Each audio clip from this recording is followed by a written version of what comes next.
This is a video on how to replace your battery on your Polaris Trailblazer. The battery is located right here, so it's under the back left fender. You got your handlebars up here, seat, right fender, left fender. And so you've got two screws up on top right here. They're Phillips head screws. I've already loosened mine up, and also you can do it without taking this off, but mine's already taken off for other parts. So I'm just gonna move it up to show you a little bit kind of what's going on. And so what you can do is, hold on one second. What you can do is you take and you unscrew these, and then all you do is twist it out. You can move this to the side, twist these ones out. Like I said, you normally need a screwdriver. Take those apart.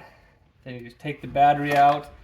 Be careful, you got little pieces right here that your screws go into, your bolts go into, that can fall out. So when you replace your new one, you just set it back in here. This is the same battery, I'm just showing you what to do. Oop, I lost a piece right there. That shows you can lose them pretty easy.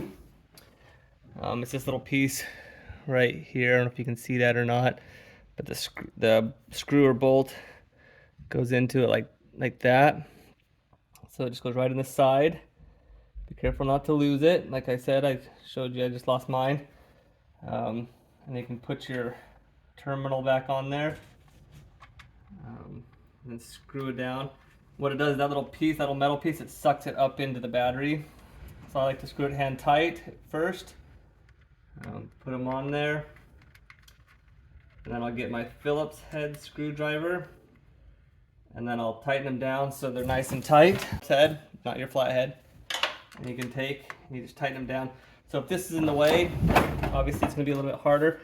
It can be done. You're just going to need a smaller screwdriver to get in there. Like I said, mine is already taken apart for other repairs. And so you just tighten it down. Doesn't have to be super tight, just tight enough that it holds that battery cable in place. And then just like that. And that's how you replace the battery on your Polaris Trailblazer.